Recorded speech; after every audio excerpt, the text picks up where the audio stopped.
좋아요와 구독으로 부처님의 지혜를 널리 전하는 법보시에 함께 해주세요. 급고독 장자의 보시, 금으로 땅을 덮은 정성. 사위국의 수도 사위성에는 수달다라는 이름의 거대한 부자가 살고 있었다. 그는 온 인도에서도 손꼽히는 대상인이었다. 그의 창고에는 금은보화가 가득했고 소유한 토지는 눈으로 다 볼 수 없을 정도로 넓었다. 수백 대의 상선을 소유하여 멀리 바다 건너편 나라들과 무역을 했고 수천 명의 상인들과 노동자들이 그의 밑에서 일했다. 하지만 수달다가 다른 부자들과 다른 점이 있었다. 그는 자신의 부를 혼자만 누리지 않았다. 사위성에서 가장 가난하고 외로운 사람들을 찾아다니며 도움을 주었다. 굶주린 사람에게는 음식을, 헐벗은 사람에게는 옷을, 집 없는 사람에게는 거처를 마련해 주었다. 특히 의지할 곳 없는 고아들과 홀로 된 노인들을 각별히 보살폈다. 급고독 어르신이 오셨다. 사위성의 가난한 동네에 그의 모습이 보이면 사람들이 반가워 달려나왔다. 그는 본명보다 급고독이라는 별명으로 더 유명했다. 급고독은 가난하고 고독한 사람들을 돕는다는 뜻이었다. 이 별명은 그의 인품을 가장 잘 보여주는 이름이었다. 수달다의 철학은 명확했다. 재물은 많은 사람에게 이익이 될 때 진정한 가치가 있다. 혼자만 부유하게 사는 것은 부끄러운 일이다. 그는 자신의 부가 우연히 얻어진 것이 아니라 전생의 선업의 결과라고 믿었다. 따라서 이 부를 선한 일에 사용하는 것이 당연한 의무라고 생각했다. 급고독 장자의 하루는 이른 새벽부터 시작되었다. 해가 뜨기 전에 일어나 명상과 기도를 한 후 첫 번째로 하는 일은 그날 도움이 필요한 사람들을 찾는 것이었다. 그는 직접 사위성의 구석구석을 돌아다니며 어려운 사람들을 찾았다. 하인들을 보내는 것이 아니라 자신이 직접 나서는 것이 그의 원칙이었다. 어느 날은 병든 어머니를 둔 가난한 아이를 만났다. 급고독 장자는 즉시 의원을 불러 치료하게 하고 그 가족이 당분간 생활할 수 있도록 충분한 돈을 주었다. 또 다른 날에는 화재로 집을 잃은 가족을 위해 새 집을 지어주기도 했다. 이런 일들이 거의 매일 일어났다. 급고독 장자는 단순히 물질적 도움만 주는 것이 아니었다. 절망에 빠진 사람들에게는 희망을 주는 말을 해주었고 외로운 사람들과는 오랫동안 대화를 나누었다. 때로는 직접 일자리를 만들어주기도 했다. 그는 사람들이 단순히 도움을 받는 것보다 스스로 일할 수 있는 기회를 갖는 것이 더 중요하다고 생각했다. 사위성 사람들은 급고독 장자를 진심으로 존경했다. 그는 권력을 이용해 사람들을 억압하지 않았고 부를 과시하지도 않았다. 오히려 가장 낮은 자세로 사람들을 섬겼다. 이런 그의 모습을 보며 다른 부자들도 점차 자선 활동에 참여하기 시작했다. 어느 해봄, 급고독 장자는 중요한 상거래를 위해 왕사성을 방문했다. 그는 왕사성의 유명한 상인이자 오랜 친구인 삼가와 만나기로 되어 있었다. 하지만 삼가의 집에 도착했을 때 이상한 광경을 목격했다. 평소 차분하고 침착했던 삼가가 무언가에 크게 흥분하여 분주히 음식을 준비하고 있었던 것이다. 삼가여, 무슨 일인가? 큰 손님이라도 오시는가? 급고독 장자의 물음에 삼가가 대답했다. 급고독 친구여, 이 세상에서 가장 존귀한 분이 내일 이곳에 오신다. 바로 부처님이시다. 삼가의 얼굴에는 형언할 수 없는 기쁨이 넘쳐 흘렀다. 부처님이라니, 그분이 누구인가? 급고독 장자는 호기심이 생겼다. 삼가는 밤새도록 부처님에 대해 이야기해 주었다. 완전한 깨달음을 얻으신 분, 모든 중생을 구원하려는 자비로운 분, 그리고 진리 그 자체인 분이라고 설명했다. 급고독 장자는 점점 더 부처님을 뵙고 싶어졌다. 다음날 이른 아침, 급고독 장자는 삼가와 함께 부처님을 뵈러 갔다. 중림정사에 도착하자 장엄한 광경이 펼쳐졌다. 부처님께서 연꽃자리에 앉아 계시는데 그 주변으로는 수많은 비구들이 둘러앉아 있었다. 부처님의 모습을 처음 본 급고독 장자는 깊은 감동을 받았다. 부처님의 얼굴에는 말할 수 없는 평화와 자비가 흘러넘쳤다. 그분의 눈은 맑고 깊어서 마치 모든 것을 꿰뚫어 보는 듯했다. 급고독 장자는 부처님을 보는 순간 마음이 자연스럽게 경건해지는 것을 느꼈다. 이런 기분은 처음 경험하는 것이었다. 부처님께서 설법을 시작하셨다. 모든 중생은 고통에서 벗어나 행복해질 권리가 있느니라. 이 고통의 원인은 무명과 탐욕에 있느니라. 하지만 이 고통에는 끝이 있으며 올바른 길을 통해 완전한 해탈에 이를 수 있느니라. 급고독 장자는 부처님의 말씀 한마디 한마디에 깊이 빠져들었다. 특히 진정한 행복은 나눔에서 온다는 말씀에 큰 울림을 받았다. 지금까지 자신이 해온 자선 활동이 올바른 길이었음을 확신하게 되었다. 동시에 더 깊은 차원의 나눔이 있다는 것도 깨닫게 되었다. 부처님, 이런 훌륭한 분이 계시다니. 급고독 장자는 마음속으로 감탄했다. 부처님의 가르침은 그가 지금까지 들어본 그 어떤 가르침과도 달랐다. 단순히 지식을 전달하는 것이 아니라 마음 깊숙한 곳까지 스며들어 변화를 일으키는 살아있는 진리였다. 설법이 끝난 후 급고독 장자는 부처님 앞에 나아가 무릎을 꿇었다. 세존이시여, 저는 오늘 처음으로 진정한 스승을 만났습니다. 부처님께 귀의하고 싶습니다. 그의 목소리는 진심으로 떨리고 있었다. 부처님께서는 자비로운 미소로 그의 귀의를 받아주셨다. 급고독이여, 너의 선한 마음을 안다. 지금까지 내가 해온 자비 행위들이 오늘 이 자리로 너를 이끌었노라. 이제 더 큰 자비를 베풀 수 있는 길이 열릴 것이니라. 급고독 장자는 용기를 내어 부처님께 간청했다. 부처님, 저희 사위국에도 오셔서 설법해 주실 수는 없겠습니까? 저희 고향에도 부처님의 가르침이 필요한 사람들이 많습니다. 그는 사위성의 많은 사람들이 부처님의 가르침을 들을 수 있기를 간절히 원했다. 부처님께서는 잠시 생각하시더니 말씀하셨다. 그렇게 하겠노라. 부처님은 흔쾌히 허락하셨다. 급고독 장자는 부처님과 제자들이 안전하게 머물며 수행할 수 있는 곳이 필요하다는 생각이 들었다. 급고독 장자의 마음이 뛰기 시작했다. 부처님과 제자들이 머무실 정사를 지어드리겠습니다.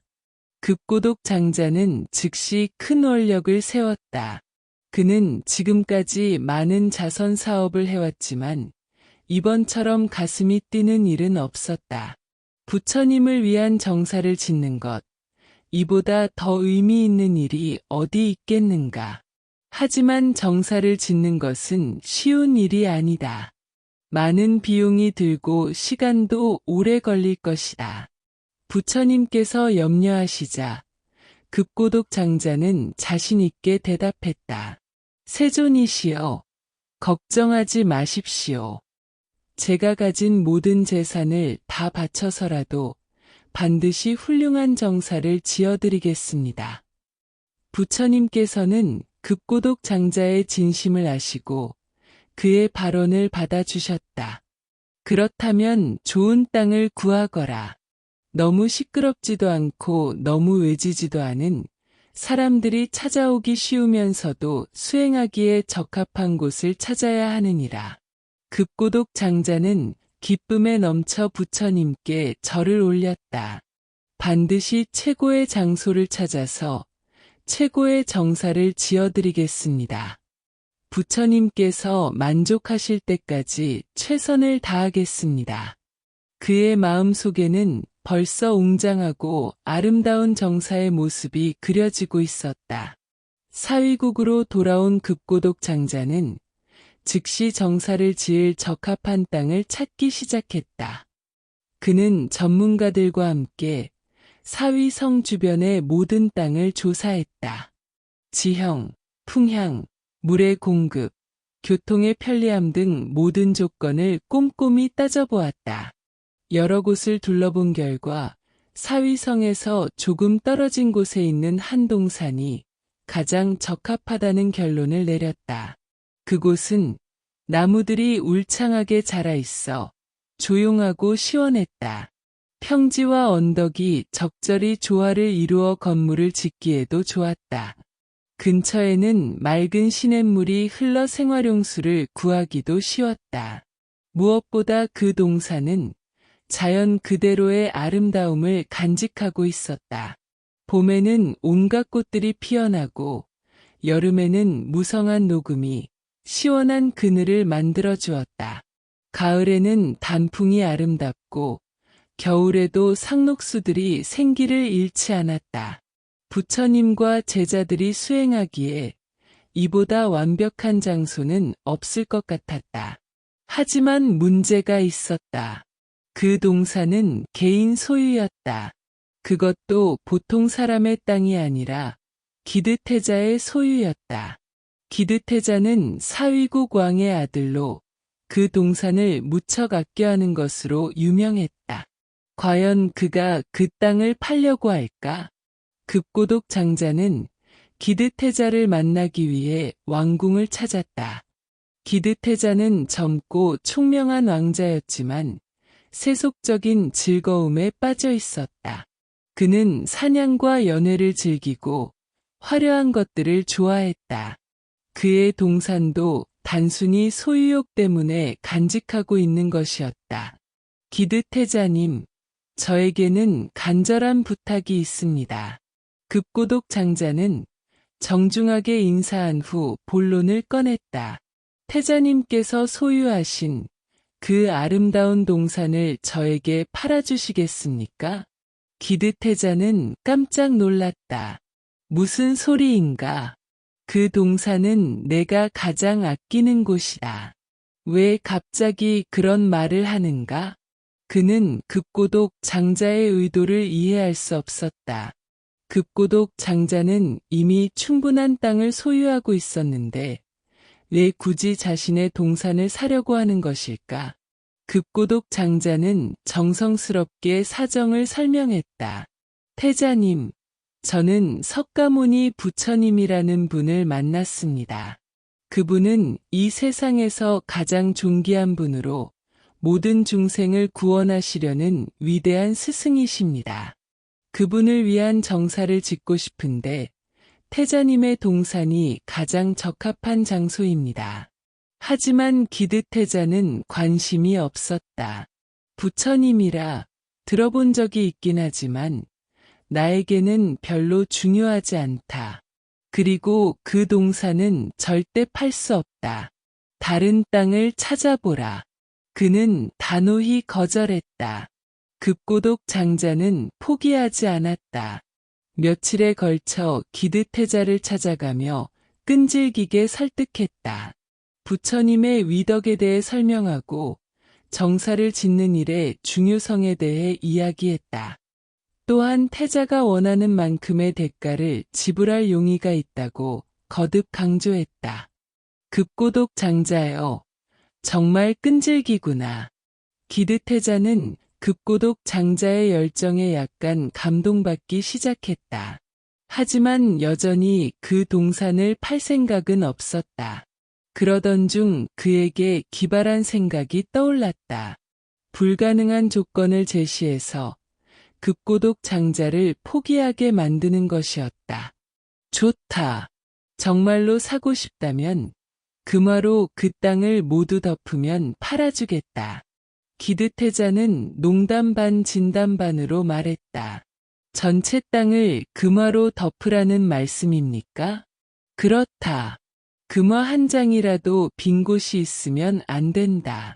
모든 땅이 금화로 완전히 덮여야 한다. 기드태자는 이 조건이 절대 불가능하다고 생각했다. 아무리 급고독 장자가 부자라고 해도 그 넓은 동산 전체를 금화로 덮는 것은 상상할 수 없는 일이었다. 이 조건을 들으면 급고독 장자도 포기할 것이라고 확신했다. 하지만 급고독 장자의 반응은 예상과 달랐다. 좋습니다. 계약서를 써주십시오. 그는 조금도 망설이지 않고 대답했다. 기드태자는 깜짝 놀랐다. 정말인가? 진심으로 하는 말인가? 물론입니다. 태자님께서 약속을 지켜주신다면 저도 반드시 약속을 지키겠습니다. 급고독 장자는 즉시 집으로 돌아가 모든 금화를 준비했다. 그의 창고에는 수십 년간 모아온 엄청난 양의 금화가 보관되어 있었다. 하인들과 상인들이 총동원되어 금화를 수레에 실어 날랐다. 수십 대의 수레가 줄을 이어 동산으로 향했다. 동산에 도착한 급고독 장자는 체계적으로 작업을 시작했다. 먼저 동산을 여러 구역으로 나누고 각 구역마다 책임자를 정했다. 그리고 금화를 한 장씩 정성스럽게 땅에 깔기 시작했다. 금화들이 서로 겹치지 않도록 그리고 빈틈이 생기지 않도록 세심하게 주의했다. 어떻게 이런 일이? 이 소식을 들은 사위성 사람들이 구경하러 몰려들었다. 그들은 눈앞에서 벌어지는 믿기 어려운 광경에 입을 다물지 못했다. 금화로 땅을 덮는다는 것은 들어본 적도 없는 일이었다. 급고독 장자의 부에 대해서는 알고 있었지만 이 정도일 줄은 몰랐다. 기드태자도 직접 현장에 와서 작업을 지켜보았다. 처음에는 장난으로 시작한 일이었는데 급고독 장자가 정말로 실행에 옮기는 것을 보고 당황했다. 동시에 그의 의지력과 신념에 감탄하기 시작했다. 도대체 부처님이 어떤 분이길래 이런 일까지 하는 것일까? 급고독 장자는 직접 현장에서 작업을 지휘했다.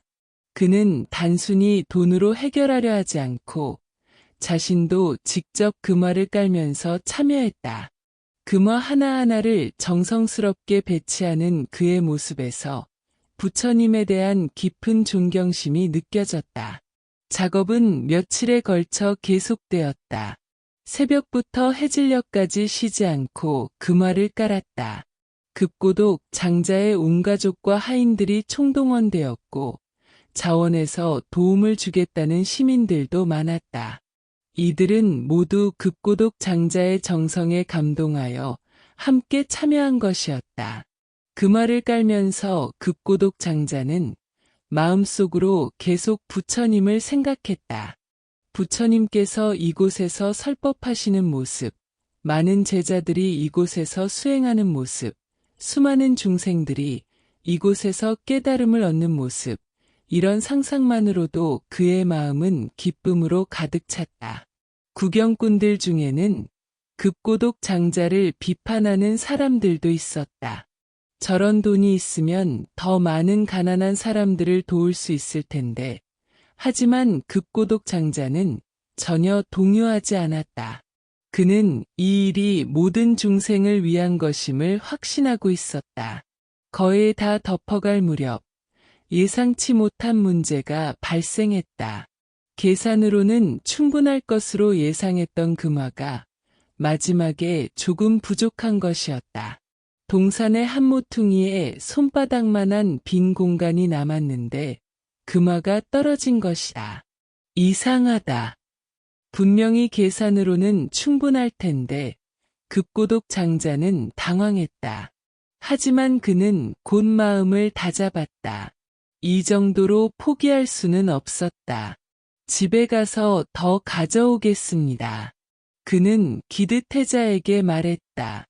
기드태자는 이제 그만해도 된다고 말하려 했지만 급고독 장자의 결연한 모습을 보고 입을 다물었다. 과연 그가 끝까지 해낼 수 있을까? 아니면 결국 포기하게 될까? 태자의 마음에도 묘한 긴장감이 감돌았다. 급고독 장자는 서둘러 집으로 돌아갔다. 창고를 뒤져보니 금화가 조금 더 있었다. 하지만 그것도 부족할 것 같았다.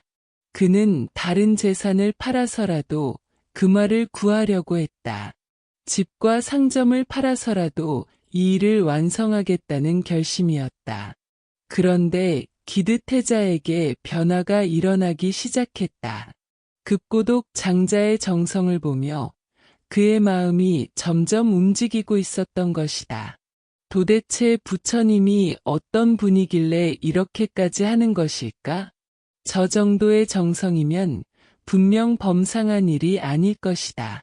기드태자는 급고독 장자에게 부처님에 대해 더 자세히 물어보았다. 급고독 장자는 기쁘게 부처님의 위덕에 대해 설명했다. 완전한 깨달음을 얻으신 분, 모든 중생을 사랑하시는 분, 진리 그 자체이신 분에 대한 이야기를 들으며 태자의 마음에 감동이 일기 시작했다. 그렇다면 나도 한번 뵙고 싶다. 기드태자는 솔직하게 말했다. 물론입니다. 태자님께서 부처님을 뵙는다면 분명 큰 감동을 받으실 것입니다. 급고독 장자는 기뻐하며 대답했다. 태자는 더 이상 급고독 장자를 시험하고 싶지 않았다. 오히려 그의 정성에 감동하여 자신도 뭔가 기여하고 싶어졌다. 이런 훌륭한 일에 자신도 동참하는 것이 좋겠다는 생각이 들었다. 급고독 장자가 추가 금화를 가져오려고 하자 기드태자가 그를 멈춰 세웠다. 급고독 장자여, 이제 그만해도 된다. 당신의 정성을 보니 나도 크게 감동받았다. 부처님이 어떤 분이길래 이렇게까지 하는가? 태자가 진지하게 물었다. 급고독 장자는 다시 한번 부처님의 위덕에 대해 자세히 설명했다. 이번에는 자신이 직접 경험한 감동까지 포함해서 생생하게 들려주었다. 태자님, 부처님의 설법을 들을 때 제 마음에 일어난 변화를 말로 표현하기 어렵습니다. 마치 어둠 속에서 밝은 등불을 본 것 같았습니다. 그분의 가르침은 단순한 지식이 아니라 마음을 근본적으로 변화시키는 힘이 있습니다. 기드태자는 급고독 장자의 진심 어린 말에 깊이 감화되었다. 그리고 무엇보다 그의 행동이 설득력이 있었다. 말로만 하는 것이 아니라 실제로 모든 재산을 바쳐서 부처님을 위한 정사를 짓고 있었던 것이다. 그렇다면 나도 동참하겠다. 기드태자가 결단을 내렸다. 남은 땅은 내가 공양하겠다. 그리고 이 동산의 나무들도 모두 내가 공양하겠다. 태자의 이 말에 급고독 장자는 감동의 눈물을 흘렸다. 이렇게 해서 기원정사가 완성되었다.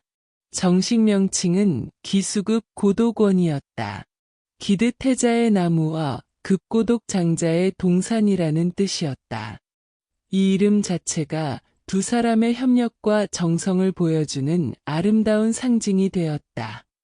급고독 장자와 기드태자는 함께 정사 건축을 계획했다. 부처님과 1250명의 제자들이 편안히 머물 수 있도록 여러 건물을 지었다. 부처님께서 설법하실 법당, 제자들이 거주할 승방, 식사를 위한 공양간, 목욕을 위한 시설 등 모든 것을 세심하게 준비했다.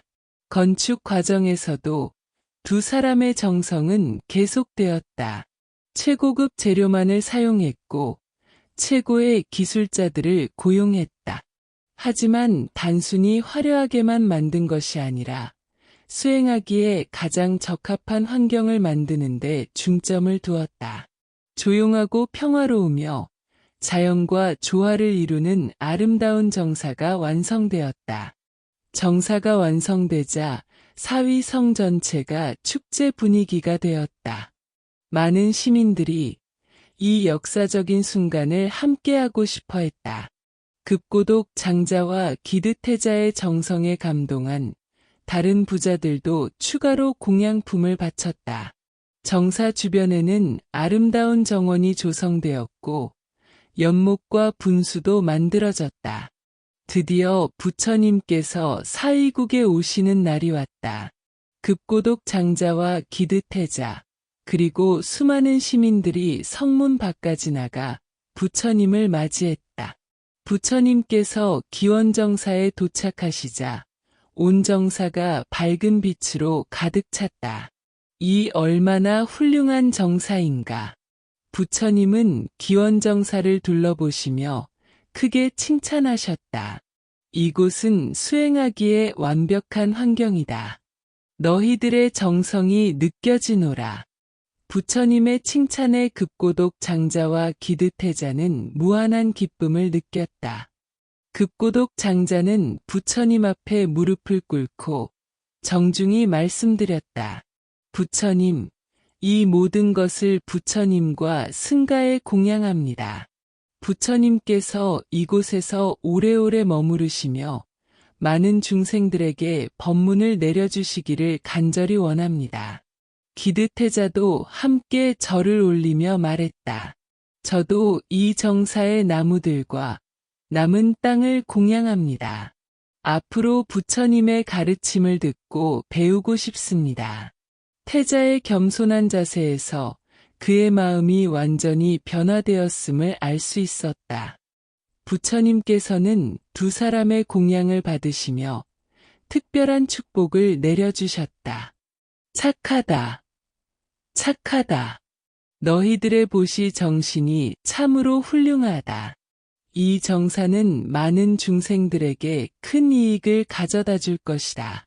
급고독이여, 너의 정성스러운 보시는 무량한 공덕을 가져올 것이다.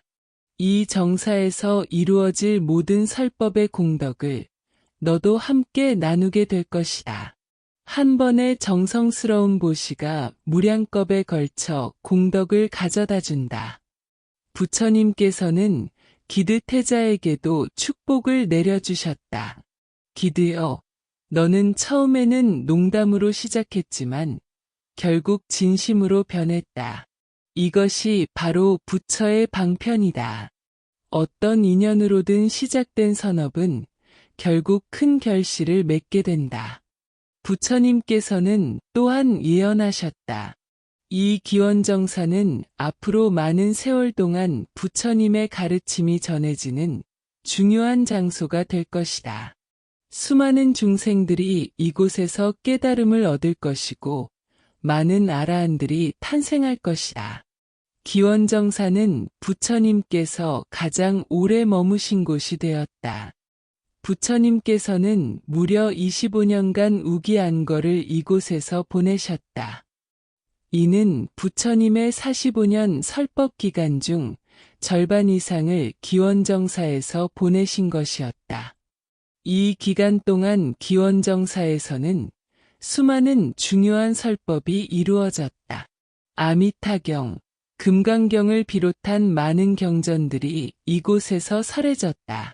또한 사리불, 목걸련, 아난다 등 많은 제자들이 이곳에서 깨달음을 얻었다. 급고독 장자도 부처님의 가르침을 듣고 크게 진보했다. 그는 수다원과를 얻어 성인의 반열에 들어섰다. 더 이상 세속적인 부에만 마음을 두지 않고 진정한 행복이 무엇인지 깨닫게 되었다.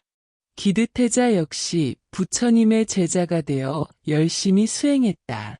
그는 왕족의 신분이었지만 겸손하게 법을 배웠고 결국 아라한과를 성취했다. 그의 변화는 사위국의 다른 왕족들에게도 큰 영향을 미쳤다. 부처님께서는 기원정사에서 보시에 대한 깊은 가르침을 여러 차례 설하셨다.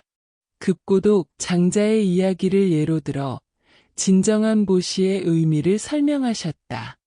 보시에는 세 가지가 중요하다. 첫째는 정성이다.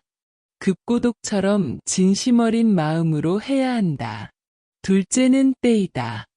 필요한 때에 적절하게 해야 한다. 셋째는 대상이다.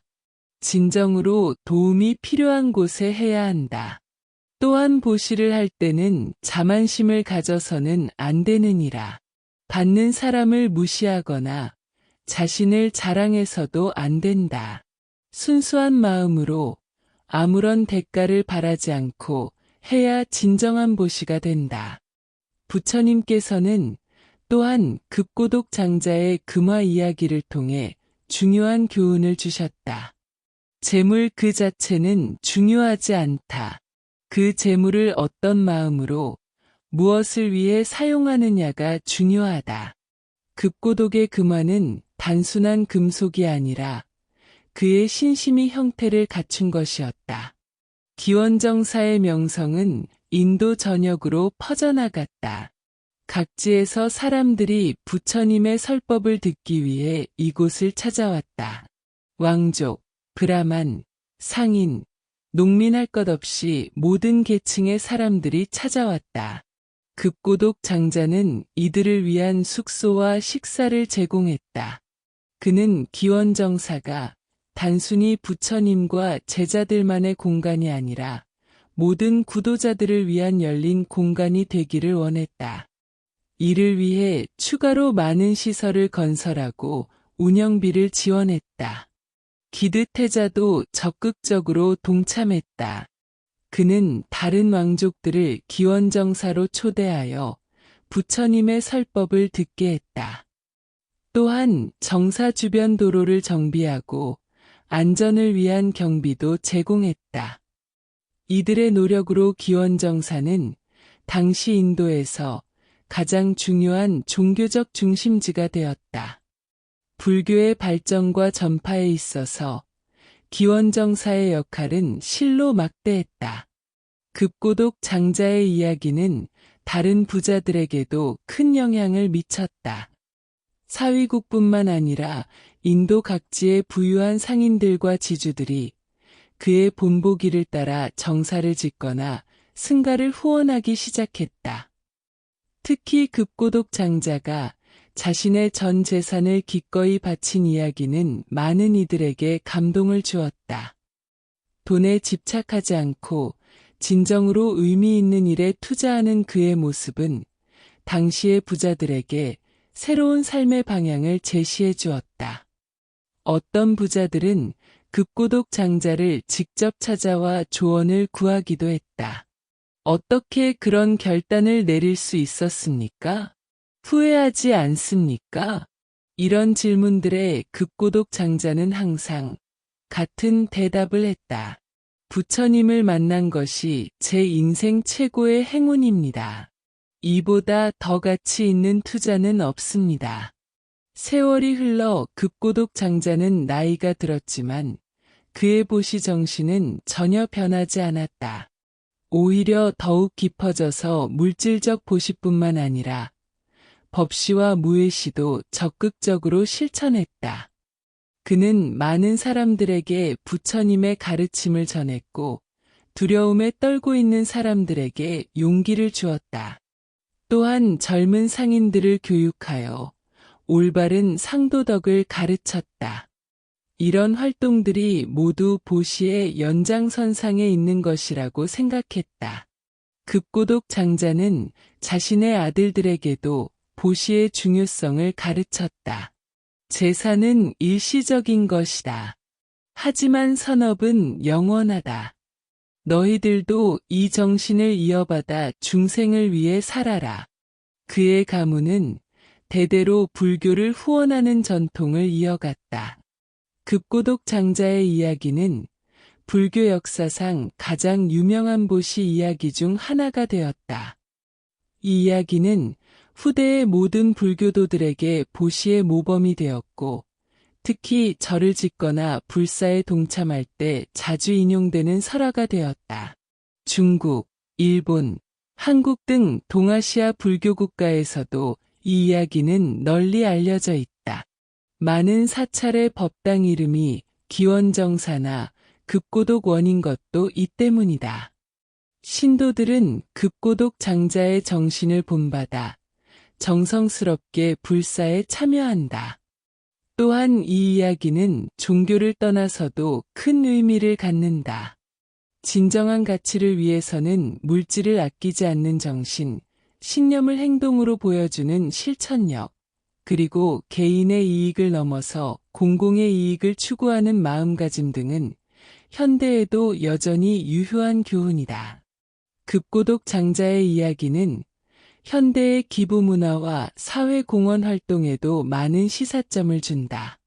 단순히 돈을 많이 내는 것이 아니라 진심 어린 마음으로 정성스럽게 하는 것이 중요하다는 교훈을 준다. 또한 이 이야기는 리더십에 대한 교훈도 담고 있다. 급고독 장자는 말로만 하지 않고 직접 행동으로 보여주었다. 자신이 먼저 모범을 보임으로써 기득태자와 다른 많은 사람들을 감화시켰다. 이것이 진정한 리더십의 모습이다. 현대 사회에서도 많은 기업가들과 부유한 사람들이 사회공헌 활동을 하고 있다. 급고독 장자의 이야기는 이들에게 진정한 기부의 정신이 무엇인지를 일깨워준다. 세상에 알리기 위한 기부가 아니라 진정으로 도움이 필요한 곳에 정성스럽게 하는 기부의 중요성을 보여준다. 기원정사는 부처님께서 열반에 드신 후에도 계속해서 중요한 역할을 했다. 많은 고승들이 이곳에서 수행했고 중요한 경전들이 이곳에서 편찬되었다. 불교 학문의 중심지로서도 큰 역할을 했다. 비록 세월이 흘러 원래의 기원정사는 사라졌지만 그 정신은 지금도 살아있다. 전 세계의 모든 사찰과 정사는 기원정사의 전통을 이어받은 것이다. 급고독 장자의 정신도 현재까지 이어져 내려오고 있다. 현재 인도의 사위성 유적지에는 기원정사터가 남아있다. 전 세계에서 온 불교도들이 이곳을 순례하며 급고독 장자의 정신을 기린다. 그들은 이곳에서 2600년 전 급고독 장자의 위대한 발언을 떠올리며 자신들도 그런 정신을 본받겠다고 다짐한다. 급고독 장자의 이야기는 단순한 옛날 이야기가 아니다. 그것은 지금도 계속되고 있는 살아있는 이야기이다. 진정한 가치를 위해 모든 것을 바치는 정신, 신념을 행동으로 옮기는 실천력, 그리고 개인을 넘어서 모든 중생을 위하는 자비심은 시대를 초월한 영원한 가치이다. 현대를 살아가는 우리도 급고독 장자의 정신을 본받을 수 있다. 꼭 큰 돈을 기부하는 것만이 보시는 아니다. 자신이 가진 것 중에서 가장 소중한 것을 진심으로 나누는 것, 그것이 바로 급고독 장자가 보여준 보시의 정신이다. 그의 금화는 단순한 금속이 아니라 신심이 형태를 갖춘 것이었다. 마찬가지로 우리의 작은 정성도 진심 어린 마음에서 우러나온다면 그것은 금화 못지않은 가치를 갖는다. 급고독 장자의 이야기는 우리에게 이런 희망과 용기를 주는 영원한 등불이다. 기원정사에서 울려 퍼진 부처님의 설법 소리는 지금도 우리 마음에 메아리치고 있다. 급고독 장자의 정성스러운 보시 정신도 우리 마음 속에서 계속 살아 숨쉬고 있다. 그의 이야기를 들을 때마다 우리는 다시 한번 삶의 진정한 의미와 가치를 되새기게 된다. 데바다타의 어두운 질투. 데바다타는 부처님의 사촌 동생이었다. 아버지 슈클로다나는 부처님의 아버지 슈도다나왕의 형이었다. 어릴 때부터 두 사촌은 함께 자랐지만 성격은 정반대였다. 시타르타는 온화하고 자비로웠지만 데바다타는 자존심이 강하고 경쟁심이 치열했다. 왜 모든 사람들이 시타르타만 칭찬하는가? 어린 시절부터 데바다타의 마음속에는 질투의 씨앗이 자라고 있었다. 두 사람이 활쏘기를 할 때도, 말타기를 할 때도, 무술을 배울 때도 항상 비교당했다. 시타르타 왕자님이 더 뛰어나시네요. 데바다타 왕자님도 훌륭하지만 시타르타 왕자님에게는 특별한 무언가가 있어요. 이런 말들을 들을 때마다 데바다타의 가슴 속에는 분노가 쌓여갔다. 시타르타가 출가하여 부처가 되자 데바다타도 출가했다. 하지만 그 동기는 순수하지 않았다. 나도 출가해서 부처를 능가하는 성자가 되겠다. 데바다타는 열심히 수행했다.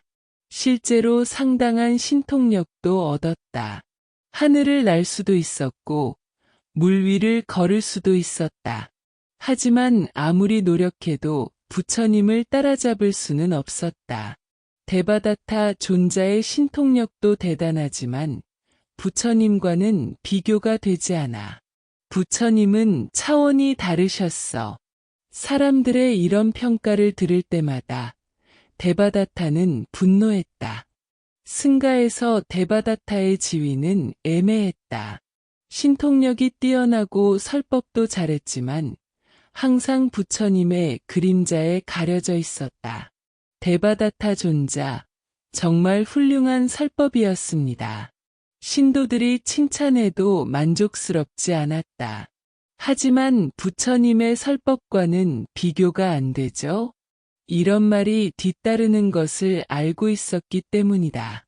사리불, 목걸령 같은 제자들은 부처님께 절대적으로 귀의했다.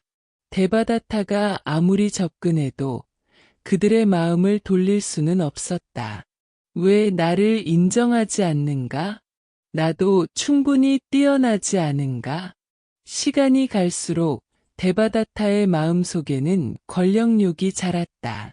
부처님은 이제 80세가 다 되셨다. 언제까지 승가를 이끌어 가실 수 있겠는가? 젊고 능력 있는 내가 승가를 이끌어야 한다. 데바다타는 기회를 엿보고 있었다. 어느 날 마침내 참을 수 없게 된 데바다타는 부처님께 직접 제안했다. 부처님, 이제 연로하시니 승가의 지도를 저에게 맡기시는 것이 어떻겠습니까? 부처님은 차분히 대답하셨다. 데바다타여, 나는 사리불이나 목걸련에게도 승가를 맡기지 않는다. 하물며 침을 뱉어야 할 너에게야. 이 말에 데바다타는 크게 모욕감을 느꼈다. 침을 뱉어야 할 자라니. 감히 나를 그렇게 모독하는가.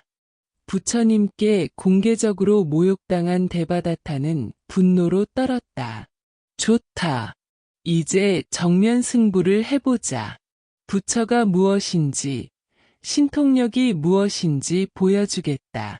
그날 밤 데바다타는 잠을 이루지 못했다. 마음속에는 복수의 계획이 꿈틀거렸다. 부처님만 없어지면 내가 승가의 지도자가 될 수 있다.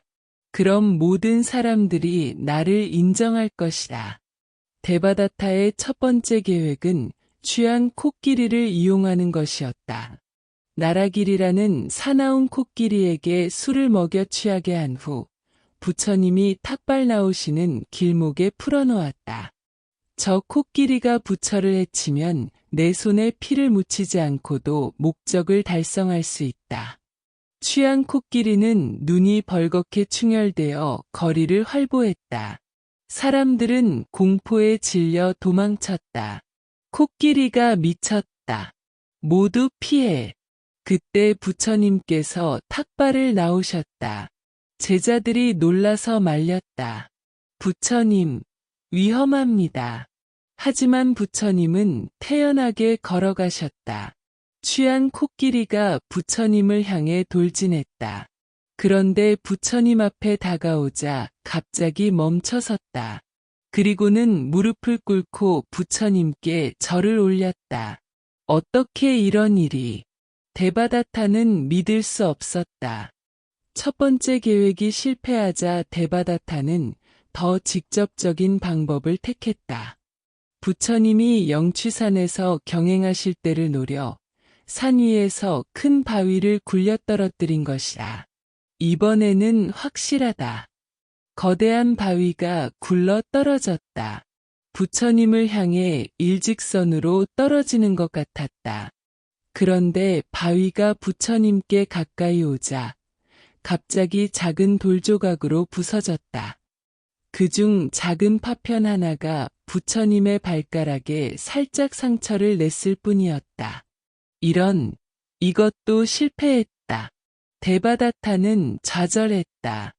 두 차례의 실패 후 데바다타는 마지막 수단을 준비했다. 이번에는 독을 사용하자. 가장 독한 독을 구해서 음식에 타면 아무리 부처라도 당해낼 수 없을 것이다. 데바다타는 은밀히 독을 구했다. 코브라의 독보다도 몇 배 강한 맹독이었다. 이 독은 한 방울만으로도 코끼리를 죽일 수 있어. 독을 구한 상인의 말이었다. 완벽하다. 이번에는 실패할 수 없다. 데바다타는 부처님을 자신의 거처로 초청했다. 부처님, 제가 정성껏 공양을 준비했사오니 오셔서 드시기 바랍니다. 부처님은 모든 것을 아시면서도 초청을 수락하셨다. 그렇게 하겠노라. 데바다타는 기뻐했다. 드디어 이제 끝이다. 공양 준비에 정성을 다했다. 온갖 맛있는 음식을 장만했다. 하지만 그중 하나의 음식에는 치명적인 독이 들어있었다. 이 음식만 드시면 데바다타는 흥분을 감추려 했었다. 부처님의 제자들은 불안했다. 최근 데바다타의 행동이 이상했기 때문이다. 부처님, 정말 가셔도 되겠습니까? 아난다가 걱정스럽게 물었다. 데바다타가 무슨 음모를 꾸미는 것은 아닐까요? 사리불도 우려를 표했다. 하지만 부처님은 태연하셨다. 걱정하지 마라. 모든 것이 법대로 될 것이다. 하지만 내가 가야 할 곳이면 가야 한다. 두려워할 것이 없다. 데바다타의 거처에 도착한 부처님과 제자들. 데바다타는 겉으로는 공손하게 맞았다. 부처님, 어서 오십시오. 정성껏 준비했습니다. 고맙구나, 데바다타여. 부처님은 평상시와 다름없이 자리에 앉으셨다. 데바다타는 손수 음식을 올렸다. 특히 독이 든 음식은 가장 맛있어 보이는 그릇에 담아 부처님 앞에 올렸다. 이것은 제가 특별히 준비한 음식입니다. 꼭 드셔보시기 바랍니다. 데바다타의 목소리에는 억제된 흥분이 묻어 있었다. 부처님은 데바다타가 권하는 음식을 보셨다. 그 안에 치명적인 독이 들어있다는 것을 훤히 아셨다. 하지만 주저하지 않으셨다. 데바다타가 정성껏 준비해준 음식이구나. 부처님은 그 음식을 집어드셨다. 데바다타는 가슴이 뛰었다. 이제 끝이다. 제자들도 긴장했다. 무언가 불길한 기운을 느꼈기 때문이다. 부처님이 독이 든 음식을 입에 넣으시는 순간 기적이 일어났다. 독이 부처님의 입에 들어가는 순간 놀라운 일이 일어났다. 맹독이 감로수로 변한 것이다. 이 맛은. 부처님은 음미하시듯 음식을 드셨다. 참으로 감미롭구나. 데바다타는 눈을 의심했다. 어떻게 이런 일이. 독이 든 음식을 다 드신 부처님은 아무런 이상이 없으셨다. 오히려 더욱 환하신 얼굴이었다. 데바다타야, 참으로 맛있는 음식이었다. 데바다타는 완전히 당황했다. 불가능하다. 그 독은 코끼리도 죽일 수 있는. 하지만 현실은 명확했다. 부처님은 아무 일 없이 음식을 드시고 계셨다. 내 계획이 또 실패했다는 말인가? 데바다타는 손이 떨렸다. 주변의 제자들도 이상함을 눈치챘다. 데바다타의 표정이 이상하라. 무슨 일이 일어난 거지? 부처님은 데바다타의 마음을 읽으시고 자비로운 목소리로 말씀하셨다. 데바다타야, 내가 독을 넣었다는 것을 나는 안다. 데바다타는 깜짝 놀랐다. 그럼 왜 드셨습니까? 자비로운 마음에는 독도 감노수가 되기 때문이다. 무슨 말씀이신지. 미움으로는 미움을 이길 수 없다. 오직 사랑으로만 미움을 이길 수 있다. 부처님의 말씀에 데바다타는 말을 잇지 못했다. 데바다타여, 너는 나를 해치려 했지만 나는 너를 사랑한다. 어떻게 너의 마음속에 있는 어둠을 없애주고 싶을 뿐이니라. 부처님의 자비로운 눈빛을 본 데바다타는 마음이 흔들렸다. 내가 지금까지 한 일들은 모두 질투와 분노에서 나온 것이다. 하지만 그 마음을 돌이킨다면 너도 훌륭한 수행자가 될 수 있다. 부처님의 말씀을 들은 데바다타는 깊은 갈등에 빠졌다. 어릴 때의 기억이 떠올랐다. 함께 놀던 사촌 형제 시절. 그때는 정말 순수했었다. 그때 나는 정말 시타르타를 좋아했었는데 언제부터 이렇게 미워하게 되었을까? 내가 무슨 짓을 한 것인가? 갑자기 자신이 저지른 일들이 끔찍하게 느껴졌다. 코끼리를 풀어 해치려 한 것. 데바다타는 자신의 손을 바라보았다. 이 손으로 독을 탔던 것이다. 부처님은 모든 것을 아시면서도 내 음식을 드셨다. 나를 해치려는 음식을 기꺼이 받아 드셨다. 눈물이 흘렀다. 이런 자비가 있을 수 있는가? 평생 부처님과 경쟁하려 했지만 이제야 깨달았다. 부처님의 경지는 자신이 상상할 수 없을 만큼 높았다. 나는 정말 어리석었다. 데바다타는 무릎을 꿇었다. 부처님, 저는 말이 목에 걸렸다. 저는 정말 죄송합니다. 데바다타여, 일어나거라. 부처님은 다정하게 말씀하셨다. 너의 참회하는 마음을 안다. 하지만 진정한 참회는 마음을 바꾸는 것이다. 데바다타여, 이제부터 다른 길을 걸어가거라. 어떤 길을 말씀이신지. 질투와 경쟁의 길이 아니라 자비와 지혜의 길을 걸어가거라. 나도 그럴 수 있을까요? 물론이다. 모든 중생에게는 부처가 될 수 있는 불성이 있느니라. 부처님의 말씀에 데바다타는 희망을 보았다. 이 일을 목격한 제자들은 크게 감동했다. 정말 놀라운 일이었습니다. 아난다가 말했다. 독이 감노수로 변하다니. 사리불도 감탄했다. 부처님의 자비가 이런 기적을 만들어낸 것입니다. 목걸련도 동의했다. 부처님은 제자들에게 설명하셨다. 자비로운 마음을 가진 사람에게는 어떤 해로운 것도 해를 끼칠 수 없다. 미움을 품은 사람이 주는 독도 사랑으로 받으면 약이 된다. 이것이 자비의 힘이다. 제자들은 깊이 새겼다. 우리도 그런 자비를 기를 수 있을까요? 물론이다. 다만 끊임없이 수행해야 한다. 부처님, 데바다타를 어떻게 하시겠습니까? 아난다가 물었다. 용서하노라. 하지만 부처님을 3번이나 해치려 했는데 그렇기 때문에 더욱 자비를 베풀어야 한다. 이해할 수 없습니다. 아난다요. 병든 사람일수록 더 좋은 약이 필요하지 않겠느냐? 데바다타의 마음이 병들어 있으니 더욱 자비라는 약이 필요한 것이다. 진정한 자비는 원수마저 사랑하는 것이다. 쉽게 사랑할 수 있는 사람을 사랑하는 것은 누구나 할 수 있다.